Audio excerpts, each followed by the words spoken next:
Hey guys, welcome back to my channel where I cover nostalgic, obscure, or otherwise strange content. This is part 2 in a 2-part series, the first one of those I've ever done on this channel, about a 2-part episode, or a 2-episode crossover, I should say, of the Hardy Boys and Nancy Drew mysteries from the late 70s. If you haven't seen the last video I did, the first part of this, I'll link it. I recommend watching it before you watch this one so that it makes more sense. Or not, if you just want to vibe, that's cool too. I'm not going to tell you what to do. I'm not your mother. Hardy Boys Nancy Drew Mysteries is one show that's pretty much 2 shows in one, because usually they alternate between the Hardy Boys and Nancy Drew, but this 2-part crossover event thing, they're teaming up, so it's the show crossing over with itself. Tonight, the Hardy Boys and Nancy Drew meet Dracula, Part 2. Also, I totally forgot to point this out in the first episode, but it happens in both parts. Why does it say guest starring Pamela Sue Martin as Nancy Drew when this is also her show? Her character name is in the title. It's probably just some weird like budget thing or something, but it's just funny because it's like, yes, she is a guest star here. She is quite a frequent guest. She is on 50% of all the episodes we make. Her name's on the posters. When we last left the Hardy Boys and Nancy, Frank, Nancy, and Bess had all found a maybe dead guy in the basement of an old castle with vampire bite marks in his neck. It's a rough night for everybody. What's he doing to him? Take it easy. What are you doing? Bess, calm down. Don't yell at him. That's my job. If it were open, don't you think I would have gone for help myself? The question is, how did you get locked in here in the first place? Yeah, Nancy and Frank have one of those things where, like, they sass each other, but they also want to date each other. You know how that goes. Which I personally support, because we established in a previous video that I'm not the biggest fan of Ned, so I support Nancy finding a new boyfriend. You're quite a little locksmith. Well, she could have just left you in there to rot, so I wouldn't really be giving her shit right now. How did you get into this fix? I jumped in here to help him. I don't know how he got in here. So Nancy's like, how'd you get in here, dumbass? And Frank Hardy's like, I'm just here to help the maybe dead guy. I don't know how he got in here. The maybe dead guy, I said in the last video he was a cop. He's not. He's like the innkeeper. He's a member of the town council, Berger, the innkeeper. I can't tell. There's always too many people on these shows. Frank is Nick. I love that they were trying to play it off like they just kind of, you know, moved the body the wrong way and he limply fell to the other side, but you can totally see the actor just like realizing that his head has to be over here and just like moving it before Frank even touches him. Very funny. Fresh out of school, pride and red. Oh yeah, and Joe's right where we left him, which is just vibing on stage, frontman in a band. Caught in a teen dream, woo. Amazing. Is he all right? Does he look alright? Who found him? What happened? Did he fall? That's a lot of questions. Only maybe one of them seems appropriate. Because he clearly didn't fall, and clearly they found the body. Just call the ambulance. Right away, Inspector. Did they not already get an ambulance? I thought they were sending Bess for an ambulance. Hurry, upstairs, get a doctor, fast. Go, now! I guess they sent her for a doctor, but like, somebody should have called 911 by now. I think it's about time we started working together. I think so too. Yes, I think that's a good idea too. What about you, Joe? Teen dream, woo. I think he's on board. I love Joe's stage presence so much. We've agreed to work together. We have? I've got some news about your father. What? Well, I don't know how good it is, but I think we found him. So Nancy's like, hey, we're working together now, Joe. Also, I found your dad. No big deal. The only identification on him was the name Fredericks. Well, that explains why our Interpol search of hospitals, morgues, and jails didn't turn up anything. The fact that they included jails in their Interpol search just makes me think that they've had to bail their dad out of jail like a bunch of times. Meanwhile, their dad, Fenton Hardy, was in fact at a monastery. Unconscious. Does he need to be flown out of here?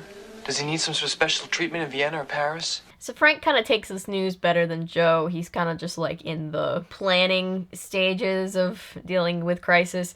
Joe not so much, poor guy. We'll be saying a prayer for you, Dad. It's real rough on poor Joe. I love you very much. So sad. He did regain consciousness once. Did he say anything? One word. Caverns. So the one word that their dad said in the second that he was conscious was caverns. I just watched this last night, prepping for this video, and I already forget what that means, but I'm sure we'll be told. He's gonna be all right. Right? Sure. That was not the comforting thing you should have said right there, Frank. Dad's gonna be alright, right, Frank? Sure. Peace be with you, my children. And also with you. Sorry, if you're a John Mulaney fan, you'll know why that's funny. If you're Catholic, I don't mean any offense. Whoever did that to Dad is gonna wish you were dead. Half the town thinks the attacker's been dead for 500 years. You don't believe that? Of course not. So they're like, wow, we gotta figure out what happened to Dad. And Nancy's like, well, half of all the town thinks that a vampire did this to your dad. And they're like, you think it's a vampire, Nancy? And she's like, no, dumbasses, it's not a vampire. I'd like to point out we are in the second part, so like the second hour of this TV event called The Hardy Boys and Nancy Drew Meet Dracula. And there's a surprising lack of Dracula, seeing that his name's in the title and everything. Where to now? Back to the caverns?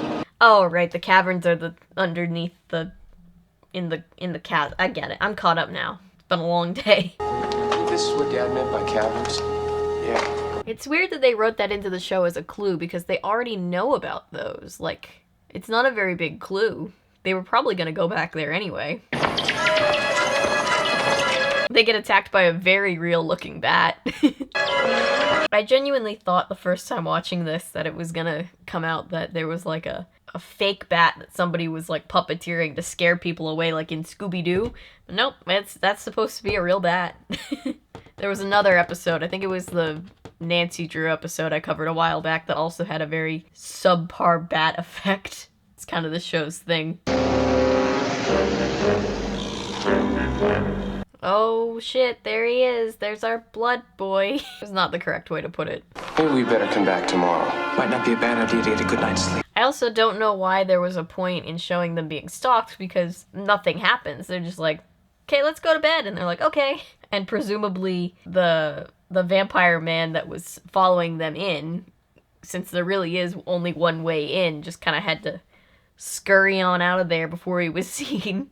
Duck out of the way and like hide in a corner somewhere. Yeah, I'd say Allison Troy's very far out. But Frank Hardy is very suspicious of Allison Troy. If you remember from the last video, that was the rock star played by Paul Williams. So they want to do some more investigating on him. Some nuts on the loose, and this guy's hanging Christmas wreaths around town. Those are wreaths of garlic. Yeah, according to ancient lore, they help to ward off vampires. Terrific. I mean, what's really the harm? I mean, sure, vampires are very most likely not real, but in that situation, can't hurt to hedge your bets on like the 2% chance that there's just a crazy rogue vampire somewhere. You know, I don't think the inspector's search is going to turn up anything during the daytime.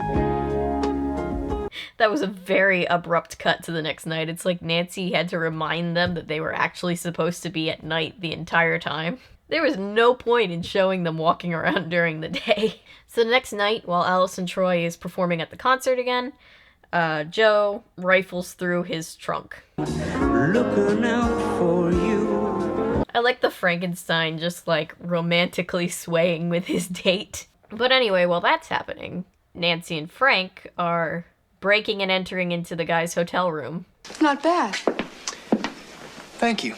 And somewhat bonding. They very conveniently find a giant lockpicking kit in his hotel room. Did you always get like this when you're excited? When I get excited, you'll know about it. Was that Frank Hardy's way of telling her to smile more? Not cool, Frank Hardy. Four-level highways across the land. We're building a home for the family of man. I love that they just keep cutting back to the Paul Williams concert. One man to lead us with so much to say. Because it makes total sense. Paul Williams is a rock star. I definitely like hearing his music. It's probably my favorite part of these two episodes. But there's no real point for them to keep cutting back. They just really, really want to remind you that they managed to sign Paul Williams, whose music I will continue to stream as soon as I get off of this. So it worked, whatever they were trying to accomplish. Meanwhile, there's literally an angry mob coming for the mayor with actual torches and pitchforks? Please listen to me. You are all overreacting. Okay, I take it back. I don't see a pitchfork, but they actually have torches, which seems a little dramatic. A fiend who walks among us, punishing us with the desecration of his resting place. A couple of guys got an ouchie. They'll be fine. We don't need to lose our shit so quickly. I say we burn the castle. Yes! Okay, that's arson. Calm down. No one died. You can barely see the wounds.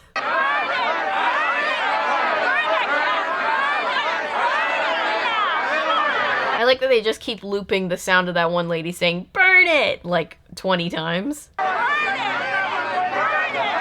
been no killings. Only unfortunate accidents. Okay, but this does feel like a little bit of gaslighting on the other hand, because, you know, don't hurt anybody else, but they definitely are entitled to some answers at this point. When you're hanging garlic wreaths up on your front door, you tend to ask some questions from your local government authorities. Now there's a man who's in control. The only man in this town with authority that makes any sense. Does he? He just kind of comes across like another useless politician to me. I mean, I know he's the inspector, but still, gives off that vibe. He's being forced to retire because of his age. Oh, well, that's not cool. Kleidungsschladen. I'm sorry if you're German, I probably pronounced that really, really wrong. What does that mean? Did I spell it wrong? I did spell it wrong. Oh, it means clothing store. Okay. I'm so cultured. See, sometimes my ADHD takes over and I end up learning something by accident. That's cool. And you only learn the necessity of moving with the tide. Oh my god, the amount of smoke they're blasting these poor people with. Inspector, we need to talk to you. It's important. Where is Joe? Did they just leave him? Maybe he's performing with the band. Or did Frank and Nancy just get tired of him third-wheeling and just ditched him like mean kids at a mall? Nowhere else. Actually, tonight is the first time that I found myself on the other side of public opinion. I can't understand all this hysteria we're seeing. Did he just pour something in that drink? I just watched it like 10 times. What's he doing over there? It looks so suspicious. The attacks within the last few days on two strong men capable of defending themselves is not superstition. Sounds kind of victim-blamey, doesn't it? Saying like, oh, two grown men who could have warded off an attacker. What possibly could have happened? Like, I don't know, maybe somebody tried to kill them with a weapon. It happens. Plotted the destruction of Dracula. Were always favorite victims. I know that's supposed to be like steam, but it looks like they put dry ice in a mug. And it's really stressing me out. By the mayor agreeing to this rock concert. Did you find anything there during your search? No. Nor did I expect to. Oh, I think he switched them right there. I mean, I'm sorry, I usually don't give away spoilers, but, I mean, I've seen this episode before.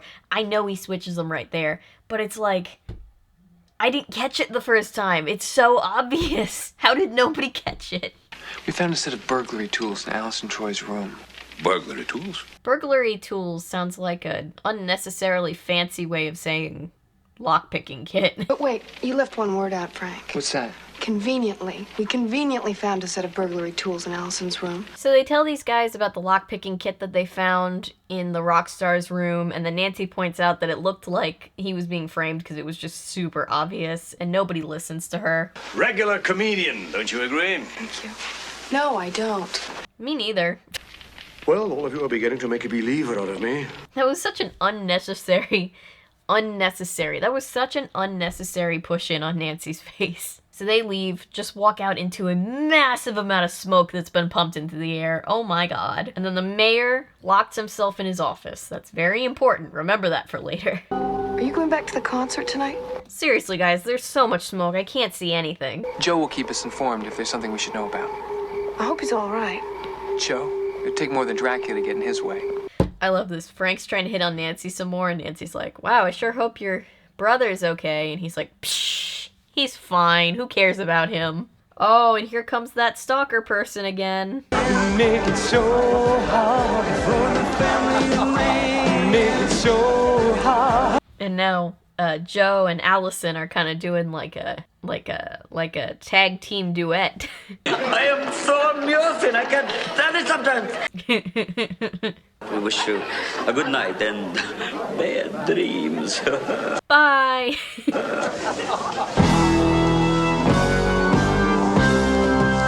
I love that he went like he was gonna walk away and then just kept dancing. What a badass dude. What's happening? I can't see anything. Alright, so now several things happen in rapid succession, okay? First, the creepy guy, whose face we haven't seen yet, he sneaks into Nancy's room. Very, very creepy. She sits up, sees a very fake-looking bat that's, again, supposed to be real, and then starts screaming, and they use the same scream several times on a loop. I like how she goes from, like, futilely trying to whack at it with a pillow, getting nowhere near close to it, and just like, I'm gonna chuck the lamp at it. It's okay, Nancy, just leave. You can leave. See, Frank doesn't even bother to take a swing at it. He just, like, reminds Nancy that the door exists. And then she's like, oh, Frank, you saved my life. Oh, Frank, it was awful. It really was a vampire bat. It had teeth. It was coming at me. Oh, bats aren't that scary. I once slept in a cabin at camp that had a whole bunch of bats in the ceiling for a whole week. We lived. Right, the window was locked from the inside. Somebody must have put that bat into a room. Of course, you realize the alternative. Doesn't bear thinking about. So they can't figure out how anybody got into Nancy's room, and Joe's really quick to blame an actual vampire. Herr Hausmann, Herr Bürgermeister. Meanwhile, the mayor's housekeeper is trying to get a hold of him. He's locked himself away in his office, as you remember. A bat was in my room. I don't know how it got in there. My window was locked from the inside. Even if it was a vampire, how would it get in if the doors were locked? I mean, we've learned in previous videos that I'm very, very not up to date on my vampire lore, but can vampires, like, phase through walls? Is that a thing? Inspector, der Bürgermeister, the mayor. So the housekeeper shows up at the restaurant. I don't know how she knows how to find the gang, but she finds them and tells them that the mayor is kind of MIA and she needs some help. You tried the door? No, dude, she went down the chimney. What do you think she did? So they all run over there. They do like this. They all like team up to break the door down, which is really funny. Let's go, 3. Poor Frank almost completely fell on his face. It looks like he just lost his footing. He was like, I'm not having to do this take again. Er ist tot, er ist tot. And uh-oh, the mayor's unconscious. And then the inspector goes to check on the guy, and what do you know? Fang marks. So the inspector goes to call an ambulance. Not as urgently as I would have. Please touch nothing. Nothing at all. Meanwhile, Nancy, Frank, and Joe are all talking about, like, how could somebody have gotten in here? The door was locked. Not the chimney. Nothing can get through a fire like that. And they're like, yeah, we would know. We've been having to walk through all this smoke for the entire episode. The next day, they are arresting the rock star. Hey, wait a minute, you're arresting Allison Troy? That's crazy. They're doing this because the inspector told them to on a very flimsy amount of evidence. We found the floor plan to the Louvre Museum in Paris in the trunk of Mr. Troy's Rolls Royce. Well, then they must have been planted there. Last night during the concert, I checked Allison's car personally. At any rate, there were no plans. And I love how Joe is the one that comes through with the defense for him by being like, oh no, that had to have been planted on him, that lock-picking kit. Because I broke in and rifled through his stuff just the day before, and it wasn't there. You better listen to him, General. Otherwise, I turn this town into a hole in the map. The guy's just over it. He's just like, I want to go home.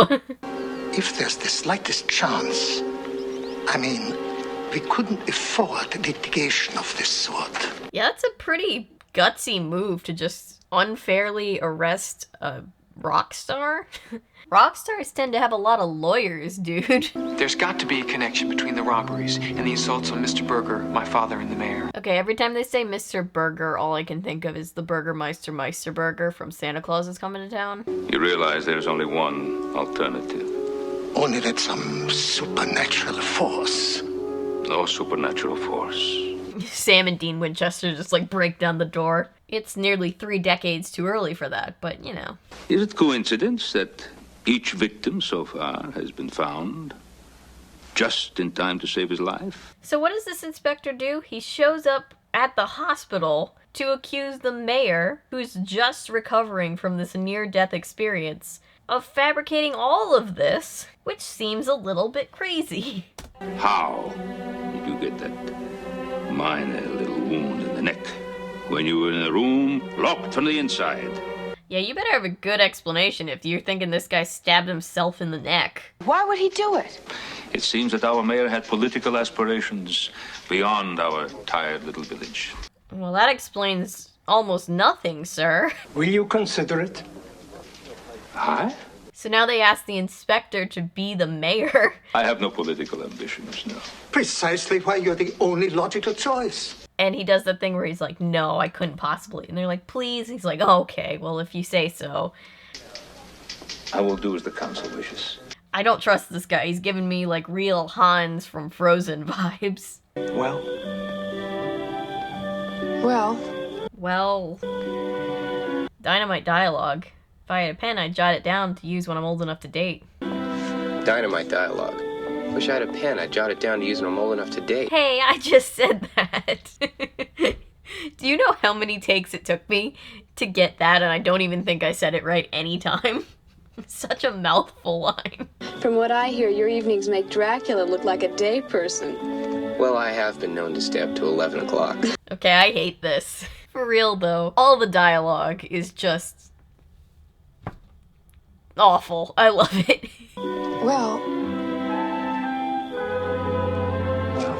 Maybe well will be our always.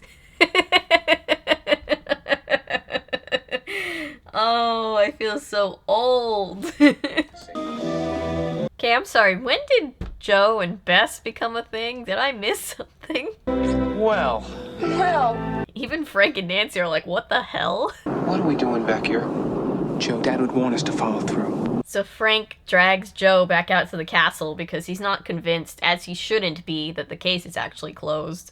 And by the way, I haven't seen Joe's bandmate since the last episode, but they keep driving their Volkswagen around, so like, did they just steal their car? What's the deal? So they're walking around in the castle again. The camera zooms in on this statue of an eagle that has no bearing on anything whatsoever. No, I started the video over. I'm almost at the end. I can't leave you here alone. Dracula. There's no A on the end. What happened to the A? They find a secret passageway. Not really shocking. You see what I see?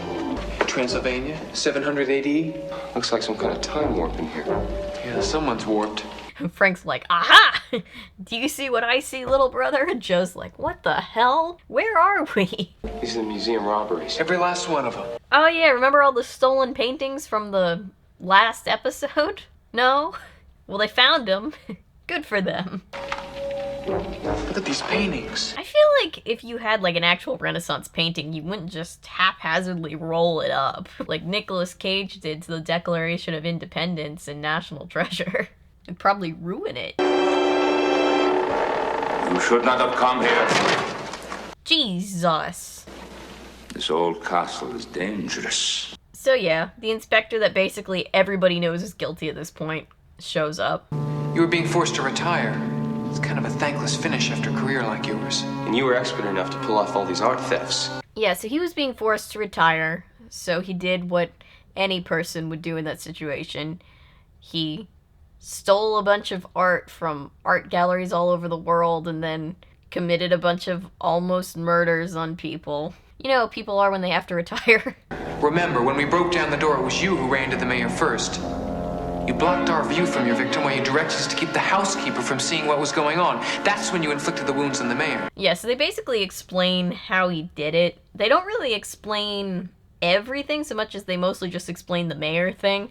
He was unconscious, drugged by the hot cider that he had prepared but that you drugged. Yeah, he drugged his drink, like I said before. And then because he was the first one to check up on the body, he just kind of poked the little vampire bite marks into his neck, and it was all good. Yeah, that was not a slick move. Granted, I didn't catch it the first time, but how did they not catch it in the room with the guy just, like, slipping pills into a drink? It's not even crushed up, it's like a giant tablet. Homie put like a chewable Benadryl in the guy's drink. No one noticed? So this is funny. They run for the door swings closed, and then this trap door just very dramatically falls out from under them. And they're just like backed into a corner, which they easily could, like Frank could step off right there, and they could at least not be about to fall to their death. But Frank's like, don't move. There's nowhere to go. Stop! And this poor guy has to try very hard to get startled and fall into that hole. Don't let him go. He's slipping. Joe, hold on. And then they, with a lot of effort, save his life. He gets arrested. Oh, look, Fenton Hardy's alive.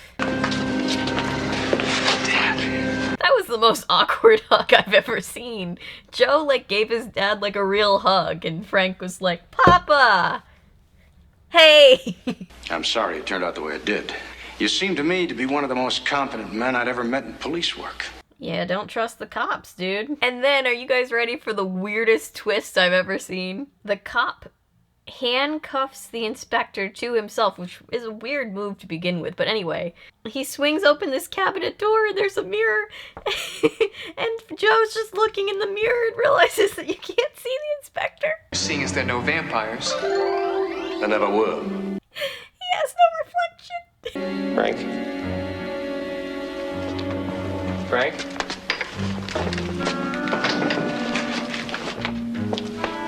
was a real vampire the whole time.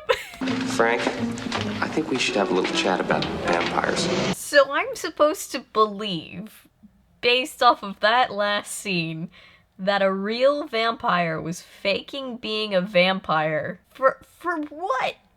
He could have just used his real vampire skills. Was the bat actually him? Was that how he got into the other places? Was that how he got into Nancy's room? I'm so confused. But here ends, on that very strange note, this 2-part series.